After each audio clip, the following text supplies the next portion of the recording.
Welcome to the Making of a Nation, American History in VOA Special English. A new leader stood before the American people on March 4th, 1913. He was Woodrow Wilson, the 28th President of the United States. Wilson belonged to the Democratic Party. He was progressive in his belief that government should take an active part in efforts for social reforms. This week in our series, Kay Gallant and Harry Monroe begin the story of Wilson's presidency.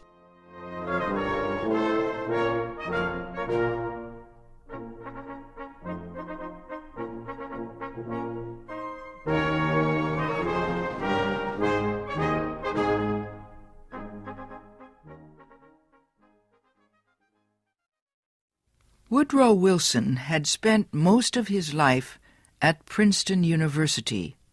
First, he was a professor. Then, he was university president. Next, Wilson was elected governor of the state of New Jersey. His early success as governor made him a leading candidate for the Democratic presidential nomination in 1912. Wilson traveled widely around the country during the campaign. He made speeches to many groups. He tried to make himself and his ideas known to as many Americans as possible. Wilson called his program the New Freedom.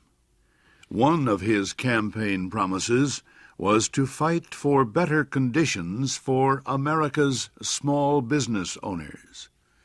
Such proposals helped him win the Democratic nomination for president. Then he defeated President William Howard Taft and former President Theodore Roosevelt in the election. Woodrow Wilson, the former president of a university, had become the president of a nation. The largest crowd in Washington, D.C.'s history welcomed Wilson outside the Capitol building on the day of his inauguration. He called on the American people to join him in making the country a better place. "Our duty," Wilson said, "is to correct the evil without hurting the good.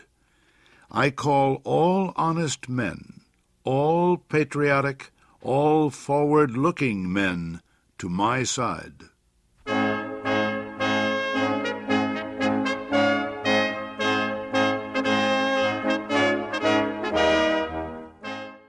Wilson wasted no time. He immediately called a special session of Congress to act on Democratic campaign promises to reduce import taxes or tariffs. Wilson felt strongly about the need to reform these taxes.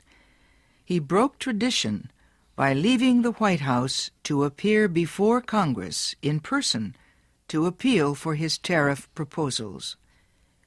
Many members of Congress opposed Wilson's plans, but the new president used the results of a Senate investigation to win the fight. The investigation showed that a number of senators owned companies that depended on high tariffs for their profits. The votes of these senators were influenced by their property holdings. Public knowledge of the situation forced many of them to give up their holdings and stop resisting tariff reform. Congress finally approved Wilson's proposals. Lower tariffs reduced the amount of money taken in by the federal government. So the Senate also approved a tax on income or earnings. A constitutional amendment had been passed earlier to permit such a tax. President Wilson and the Democratic Party were pleased with the new tariff and income tax bill.